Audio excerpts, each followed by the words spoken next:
meditando en esta mañana, a lo largo del capítulo 1, unos aspectos importantes que quiero destacar.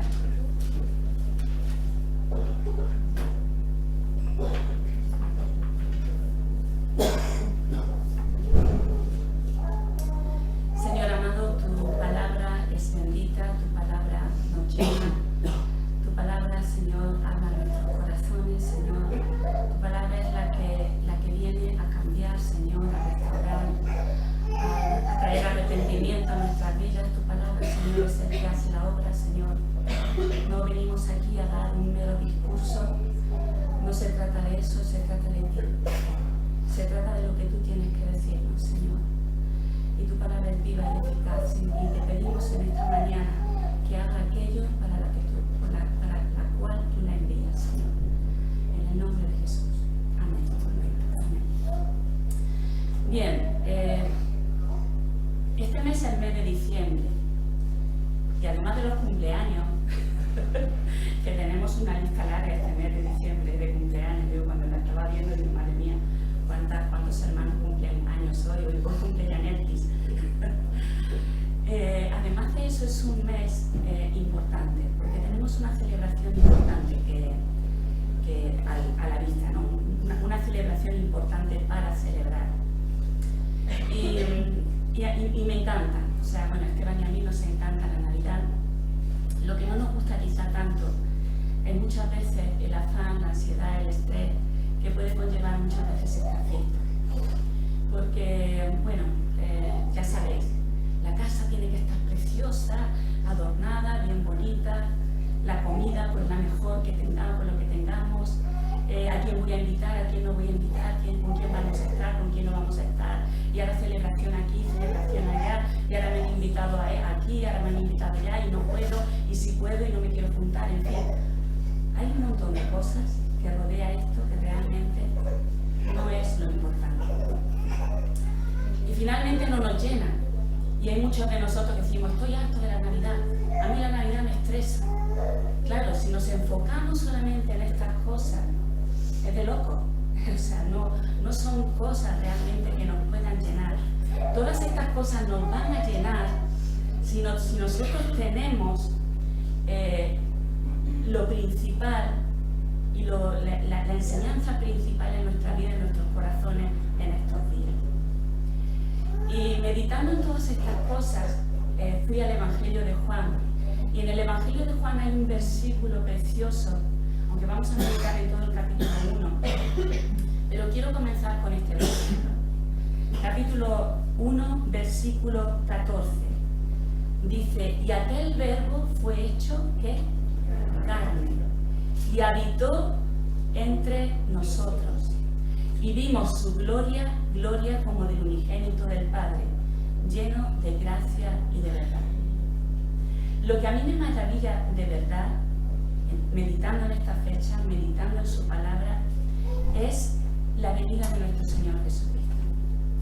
La palabra habitó, que el Señor vino a morar en medio de nosotros. Eso es lo que más me maravilla en esta fiesta.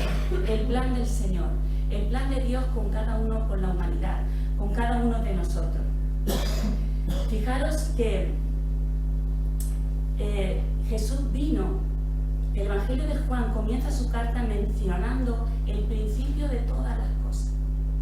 Porque dice, vamos a leerlo, dice, en el principio era el verbo, y el verbo era con Dios, y el verbo era Dios. Este era en el principio con Dios. Todas las cosas por Él fueron hechas, y sin Él nada de lo que ha sido hecho fue hecho. En Él estaba la vida, y la vida era la luz de los hombres. La luz en las tinieblas resplandece, y las tinieblas no prevalecieron contra ella. Hubo un hombre enviado de Dios, el cual se llamaba Juan. Este vino por testimonio, para que diese testimonio de la luz, a fin de que todos creyesen en Él. Pero él no era la luz, sino que vino para que diese testimonio de la luz. Aquella luz verdadera que alumbra a todo hombre venía a este mundo. En el mundo estaba, y el mundo por Él fue hecho, pero el mundo, ¿qué dice la palabra? No le conoció. A los suyos vino y los suyos no le recibieron. Mas a todos los que le recibieron, a los que creen en su nombre, les dio potestad de ser hechos hijos de Dios, los cuales no son engendrados de sangre, ni de voluntad de carne, ni de voluntad de varón, sino de Dios. Y aquel Verbo fue hecho carne y habitó entre nosotros, y vimos su gloria, gloria como del unigénito del Padre, lleno de gracia y lleno de verdad. Juan dio testimonio de él y clamó diciendo: este es de quien yo decía, el que viene después de mí es antes de mí, porque era primero que yo, porque de su plenitud tomamos todos, y gracia sobre gracia. Pues la ley por medio de Moisés fue dada, pero la gracia y la verdad vinieron por medio de Jesucristo. A Dios nadie le ha visto jamás. El unigénito Hijo, que está en el seno del Padre, Él le ha dado a conocer. Hermanos, este capítulo tiene un montón de enseñanzas. Este capítulo tiene un montón de enseñanzas. Pero yo solamente voy a recalcar algunas. Y primero, el capítulo comienza con la palabra el principio, en el principio. Cuando pienso en el principio, tenemos que pensar bíblicamente en el principio de todas las cosas. ¿Dónde está el principio de todas las cosas? ¿Hermanos? En la creación, en el Génesis. En el Génesis vino el principio de todas las cosas. ¿Y cómo eran las cosas al principio? Al principio, cuando Dios creó todas las cosas, ¿cómo eran? ¿Cómo dice la palabra que eran todas las cosas? Eran buenas en gran manera. Era todo perfecto. Vemos en el principio de todas las cosas a la Trinidad creando los cielos, la tierra, los animales, el mundo, todo lo que hay, hasta que finalmente creó al hombre y a la mujer a su imagen y semejanza. Todo era perfecto. Todo estaba diseñado en un plan perfecto, para que el hombre disfrutara de su relación con Dios, para que el hombre disfrutara de todas las cosas que Dios había creado. Hasta que todo se rompió, todo quedó roto, todo quedó estropeado. ¿Por qué? Porque el hombre en su libertad decidió desobedecer a Dios, decidió seguir su propio camino, decidió que quería ser como Dios. El hombre fue tentado y en su vanidad y en su pecado decidió ser como Dios, y ahí vino el pecado al mundo.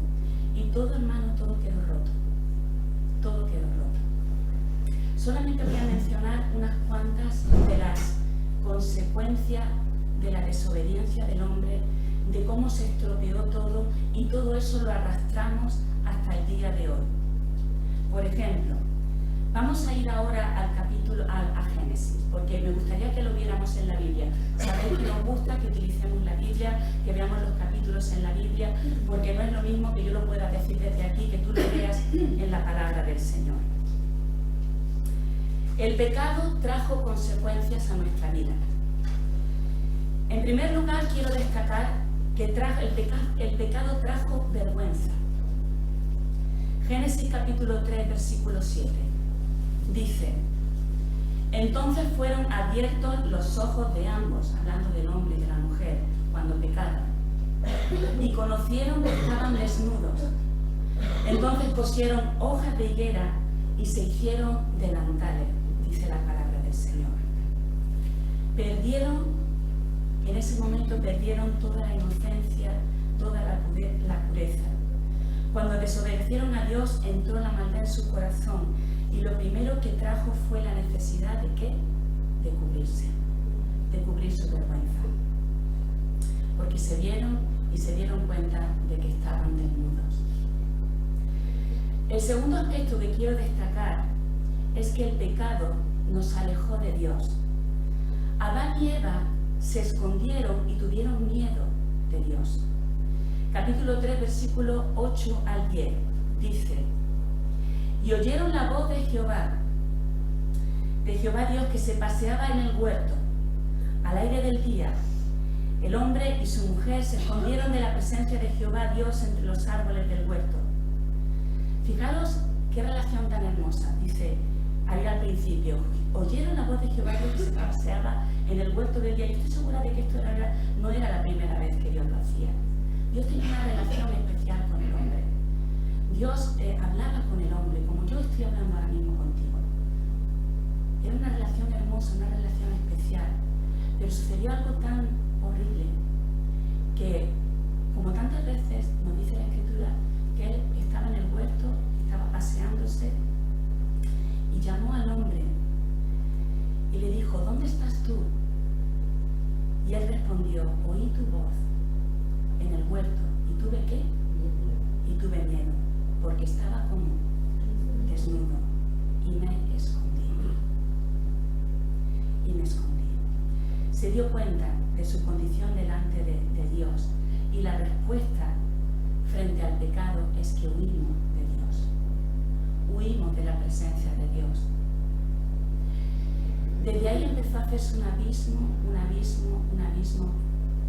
enorme.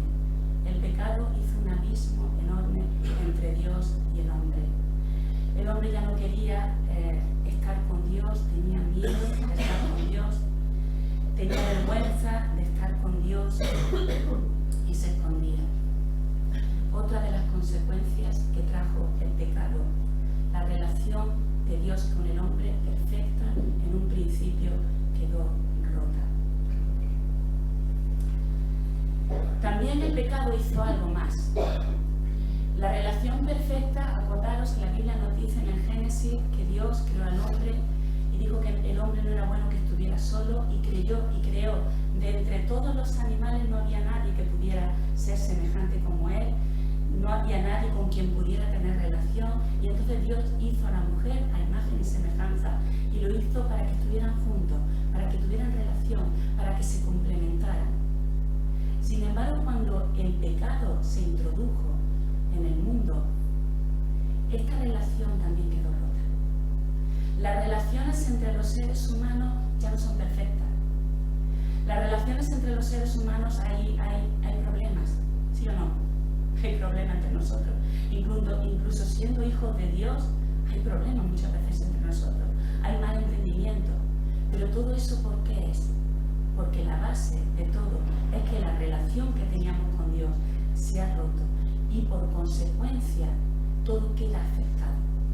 Absolutamente todo queda afectado, incluidas las relaciones entre los hombres, las mujeres, entre los hombres y los hombres, en general entre la humanidad. Todo queda afectado. Cuando pecaron, lo primero que hizo Adán fue decir, ¡ay, la mujer que tú me diste! Lo primero que hizo Eva, es que la serpiente me engañó. Empezamos a echar la culpa a los otros, empezamos a echar la culpa a los demás de nuestro propio pecado, y no somos capaces de asumir nuestra propia condición y que somos afectados por el pecado que mora en nosotros. Todo eso es lo que ocasiona la ruptura de la relación con Dios. Y la cuarta consecuencia, hay más, pero quiero enfocarme en esto. Es que el pecado trajo la muerte y trajo a la misma vez, Dios puso, a la misma vez que trajo la muerte, Dios puso también limitación al pecado. Vamos a verlo. En el versículo 22, también en el capítulo 3 del Génesis, dice, y dijo Jehová Dios, he aquí que el hombre es como uno de nosotros, sabiendo el bien y el mal, y el hombre no estaba hecho para eso. El hombre estaba hecho para saber el bien, para disfrutar delante del Señor. Pero ahora dice Dios que el hombre es como uno de nosotros, sabiendo el bien y el mal. Ahora pues, que no alargue su mano y tome también del árbol de la vida y coma y viva para siempre. Imaginaros, hermanos, en el mundo en el que vivimos, que está infectado de pecado, del pecado que mora en cada uno de nosotros, y las consecuencias del pecado, lo que trae el pecado, pues ya lo sabemos: la guerra, la enemistad, las envidias, los celos, los pleitos, el no querer saber nada de Dios, todas las cosas, todo lo que vemos. Y todo eso, los asesinatos, las violaciones, todo eso. Imaginaros que Dios hubiera permitido que eso hubiera sido para siempre. que Dios no hubiera puesto una limitación al pecado, que Dios no hubiera puesto hasta aquí. Por eso el Señor dice, tuvo que sacar al hombre de lo que era su gloria, de lo que era su presencia, de lo que era lo hermoso que había creado, en el huerto del Edén, donde estaba el árbol de la vida, donde podían en cualquier momento tomar del fruto del árbol y comer, porque era el árbol de la vida. Tuvo que sacarlos de ahí y echarlos fuera, porque no podía permitir que ese pecado fuera eternamente. El Señor puso limitación al pecado. Y lo sacó Jehová del huerto del Edén para que labrase la tierra de la que fue tomado. Bien. ¿Qué nos dice otra vez el Evangelio de Juan? Que Jesús estaba en el principio allí. Jesús estaba en el principio allí, viendo todo esto, viendo todo lo que estaba pasando, siendo testigo de todas las cosas que estaban afectando al hombre, siendo testigo de primera mano de esa separación entre Dios y los hombres, porque Jesús es Dios. En el principio era el verbo era Dios, y el verbo era con Dios. El verbo era con Dios y el verbo era Dios. Este era en el principio, dice, con Dios. Jesús estaba allí. Porque no olvidemos que la Trinidad está desde el principio de la creación. La palabra de Dios es la que estaba creando todas las cosas, por eso habla del verbo. Y Jesús estaba siendo testigo de todas las cosas. Y ahora tenemos el Evangelio de Juan, en el que nos habla de Jesús como el verbo de Dios. Y viene a contarnos unas buenas noticias. Porque cuando tú se afecta la relación, cuando tú te enfadas con alguien y cuando no tienes relación con alguien, ¿qué es lo que suele pasar? Te alejas, ¿no? Como es lo que pasaba. Pero la buena noticia de lo que nos trae el Evangelio es que Cristo vino, ¿y vino para qué? Para habitar en medio de nosotros. Mirad, la palabra habitar en el griego tiene un significado muy hermoso. En el griego se traduce como shekenó, que significa acampar, ocupar, residir. Es el mismo concepto de lo que Dios hizo en el tabernáculo en la antigüedad, símbolo de protección y de comunión. Extender su tabernáculo, habitar, morar, o sea, venir a vivir, a residir. Jesús no vino como el Verbo encarnado para hacernos una visita solamente. Jesús vino para morar en medio de nosotros. Jesús vino para relacionarse con nosotros. Jesús vino para mostrar la gloria del Padre en medio de nosotros. Lo que el Señor hizo fue algo asombroso, hermano, porque su gloria, la gloria que Él tiene, junto con los ángeles, junto con el Padre, es espectacular. Nosotros no lo podemos ni imaginar. En cambio, la palabra del Señor nos dice que Él dejó su gloria y vino para morar, para habitar, a hacerse como uno de nosotros, como con nuestra carne, y para vivir, y para habitar, y para morar en medio de nosotros, en medio de nuestros problemas, en medio de nuestras enfermedades, en medio de nuestras disputas, en medio de todo, a pesar de que nosotros, ¿qué hicimos? No queríamos saber nada de Dios. No queríamos seguir los caminos del Señor. Queríamos hacer nuestra propia voluntad y queríamos hacer lo que a nosotros nos placía. Había una separación, una enemistad con Dios. Sin embargo, Cristo vino, se hizo como uno de nosotros y vino para morar, para habitar en medio de sus hijos, de su creación. Shekenó, habitar, hermosa palabra.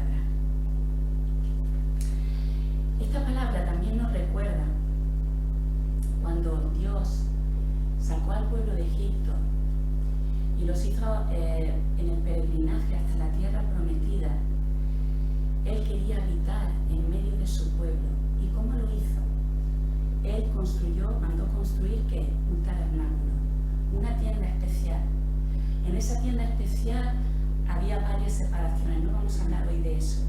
Pero lo importante de esa tienda especial es que su presencia iba a caer en medio de esa tienda. Y era tan hermoso el tabernáculo, que significa también eso, Dios habitando en nosotros, en medio de nosotros, que cada vez que el pueblo de Dios paraba en algún lugar, las tiendas, porque ellos iban en tienda en peregrinaje hasta la tierra prometida, tenían que estar distribuidos todos, las 12 tribus, alrededor de lo que era la tienda de Dios, de lo que era el tabernáculo. Dios con nosotros, el tabernáculo significaba yo en medio, el Señor en medio y su pueblo alrededor. Y cuando Jesús vino y dio las buenas nuevas de que Jesús había venido entre nosotros, ¿cómo le dijo que cómo es uno de los nombres de Dios? Dijo Emmanuel, que significa Dios con nosotros. Jesucristo vino a morar en medio de nosotros, en medio de su pueblo. Jesús vino, hermanos, para darnos vida. Jesús estaba desde el principio con el Padre creando la vida. Él es el único que puede producir en nosotros la vida. Vino a nosotros para eso, para darnos vida. Por lo tanto, ni la muerte, ni las tinieblas, como Dani ha empezado al principio diciendo, ni la muerte, ni las tinieblas, ni el pecado, ni la maldad pueden tener ninguna autoridad sobre él. Porque Cristo es la vida. Y la muerte, ni el pecado, ni las tinieblas, ni Satanás, nada de eso puede tener ninguna autoridad sobre él. Porque él es el dador de la vida. Capítulo 1 de Juan, versículos 4 y 5. En él, dice la palabra, en él estaba la vida. Y la vida, que es lo que era, la luz de los hombres. La luz en las tinieblas, dice, resplandece, y las tinieblas no prevalecieron contra ella. Nada puede prevalecer contra el Señor. Jesús vino a ser nuestra luz. Dice, aquella luz verdadera que alumbra a todo hombre venía a este mundo. Hermanos, en la oscuridad no se ve nada, ¿verdad? En la oscuridad no se ve nada.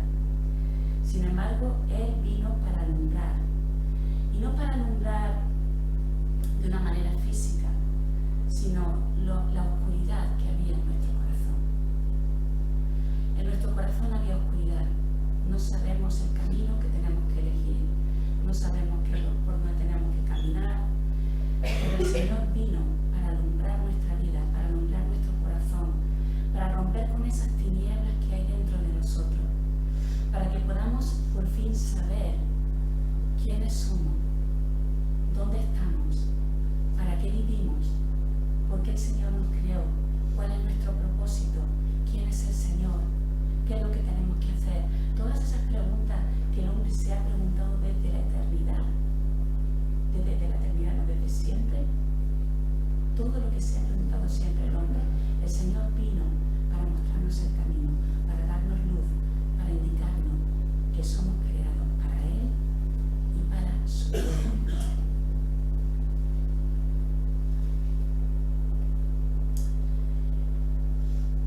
El Señor Jesucristo vino a habitar finalmente, ya no en tabernáculos, no en templos, sino que vino finalmente a habitar en nuestros corazones. Ese es el propósito. Ese es el propósito. Por eso esta fiesta es tan hermosa y tan importante. Por eso todo lo demás tiene que ser secundario. Por eso cuando tengamos algún problema enfoquémonos, hermanos, reenfoquémonos. Enfoquémonos en lo que realmente es importante. Cristo ha venido a habitar en mi corazón. Cristo ha venido para darme luz, para darme vida, para darme esperanza. Cristo ha venido para eso. Las demás cosas son secundarias. Lo que tengo que hacer es celebrarlo con todo mi corazón y de verdad. La comida, los vestidos, los regalos, la casa, las fiestas, el árbol, los adornos, todo eso carece de sentido si nuestra vida no está en armonía con el Señor, si Cristo no habita en mi corazón. Todas esas cosas carecen de sentido si no tengo lo más importante en mi vida, que es la luz de Cristo, que es la salvación de mi Señor. Jesús vino para habitar en nuestros corazones, vino a unir la relación que el pecado separó. Todo el pecado que nos separaba del Señor, Jesucristo vino para unir eso. Dice la palabra del Señor, versículo 11. A los suyos vino y los suyos no le recibieron, pero mas a todos los que le recibieron, a los que creen en su nombre, le dio potestad de ser hechos hijos de Dios, los cuales no son engendrados de sangre, ni de voluntad de carne, ni de voluntad de varón, sino de Dios. Esto es una gran noticia, hermanos. Hay muchos, la palabra del Señor dice que Él vino y vimos su gloria, pero hay muchos que rechazaron al Señor. Muchos no quisieron, siguieron rechazando al Señor. Pero en cambio, dice la palabra del Señor, estas buenas noticias de la reconciliación con el Padre, de ser hechos hijos suyos, lo dice la palabra, el versículo 22, mas a todos los que le recibieron, a los que creen en su nombre, son estas buenas noticias. Les dio potestad de ser hechos hijos de Dios. La relación que tú puedes tener como hijo de Dios no es una relación que tú puedas tener con alguien que es ajeno a ti. Si bien muchas veces, humanamente hablando, la relación entre padres y hijos también está afectada por culpa del pecado, la relación entre el padre y sus hijos es perfecta. Y todo eso es consecuencia de lo que Cristo ha hecho en nosotros, en nuestra vida. No podemos tener una relación perfecta sino a través de Cristo Jesús.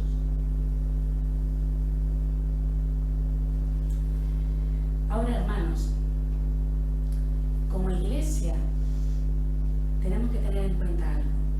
Jesús vino también a formar un pueblo para que fuera a reflejar esta gracia y esta cercanía que hemos recibido de Dios. Esta relación con Dios, esta unión con el Señor, de saber que somos sus hijos, esto tiene que reflejarse en nuestras propias vidas y el mundo lo tiene que ver. Tiene que ver la consecuencia de esa reconciliación con Dios. Tiene que ver la consecuencia de lo que Cristo ha hecho en nuestras vidas.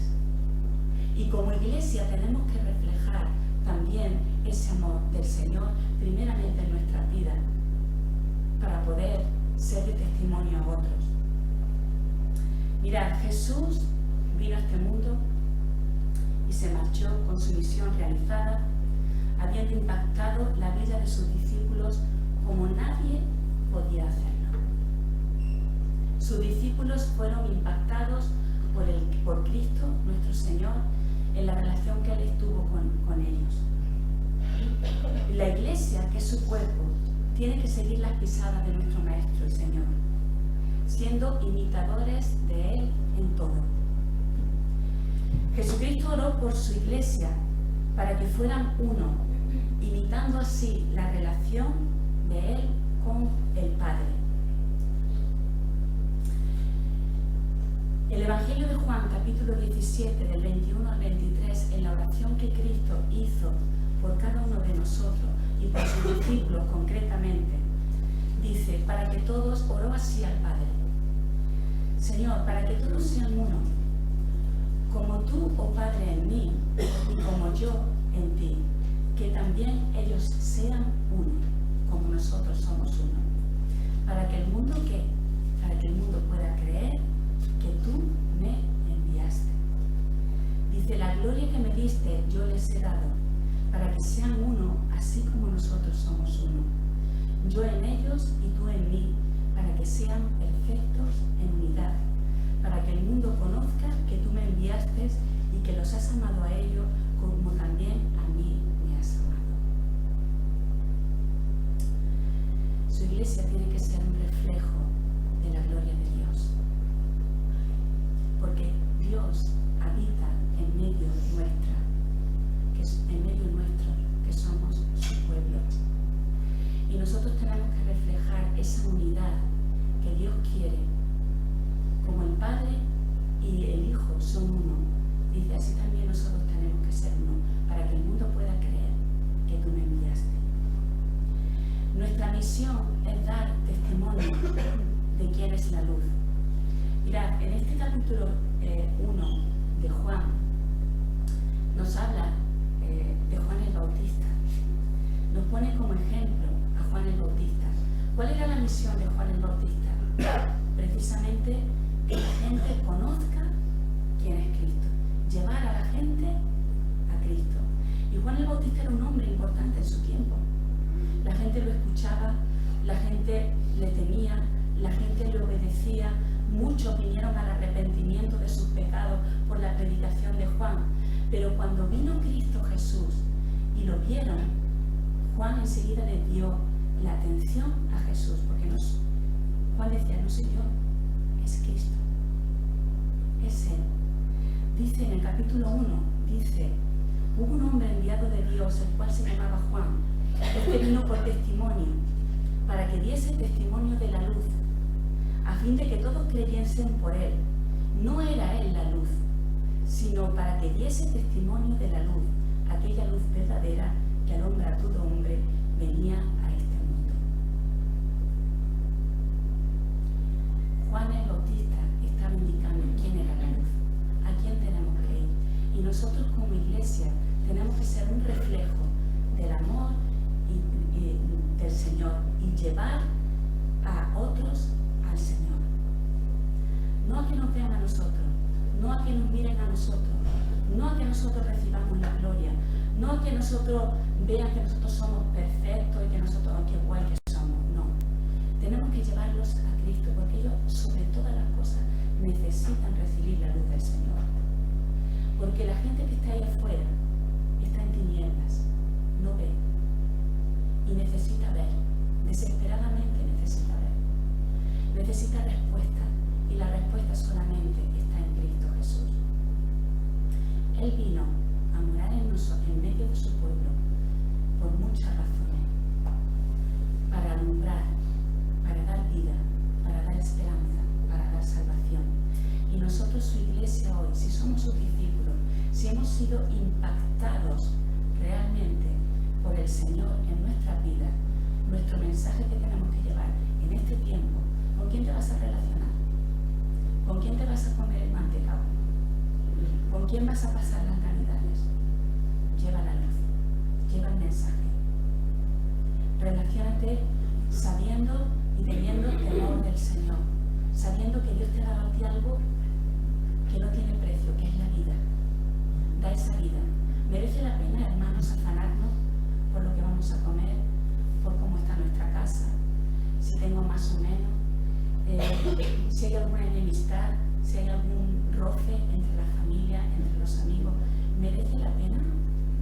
Tenemos que aprender de Cristo, tenemos que aprender a ser también agentes de reconciliación como Cristo hizo, que para eso vino, para habitar en medio de nosotros, para traer reconciliación, para traer salvación, para que nos podamos comer el mantecado con esa persona con toda la libertad, sabiendo que hay perdón, que hay dicha, que hay vida y que esa vida está en su Hijo Jesucristo. Así, ese es el enfoque con el que nosotros tenemos que tomar este mes, la fiesta de la Navidad. Es importante, claro que sí. Que nació, que no nació en este mes, eso es lo menos. Lo importante es la celebración de que Cristo vino a habitar en medio de nosotros y a traernos vida y a traernos esperanza.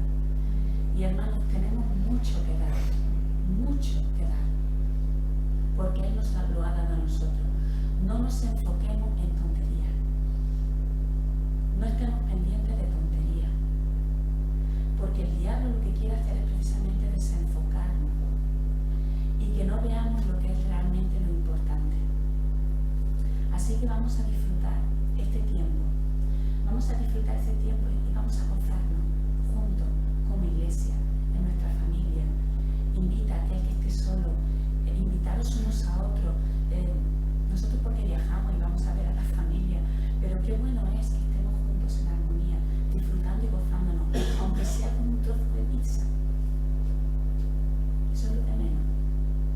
Pero si me como ese trozo de pizza, habiendo hecho las paces con mi hermano, con mi hermana, con mi familiar, con mi amigo, con mi padre, con mi madre, gloria al Señor, porque Cristo vino a habitar, a relacionarse con nosotros y a traer reconciliación. Aquello que se había roto, aquello que se había perdido, Él vino a reconciliarlo. Hermanos, tenemos tantas cosas hermosas que Dios nos ha dado. Todo esto lo tenemos que atesorar en nuestra vida y poder ser capaces de darlo. Así que yo te invito en esta mañana a que podamos tener un tiempo en oración y podamos tener un tiempo de pensar en qué es lo que verdaderamente es importante. Si Cristo me ha reconciliado con el Padre, ¿quién soy yo para estar enemistado con mi hermano? Si Cristo me ha dado la luz y me ha dado la vida, ¿quién soy yo para no vivir como Cristo me ha dado? Porque Él me ha sacado de las tinieblas. ¿Quién soy yo para retener eso y no darlo a otros? Y no ser testimonio y testigo a otros. ¿Quién soy yo? Hermanos, os invito a no pensar tanto en nosotros. Os invito a pensar más en el Señor.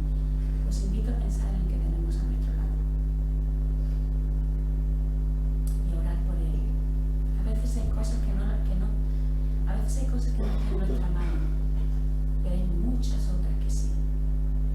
Y si no damos nunca el paso, nunca lo vamos a experimentar lo que Dios puede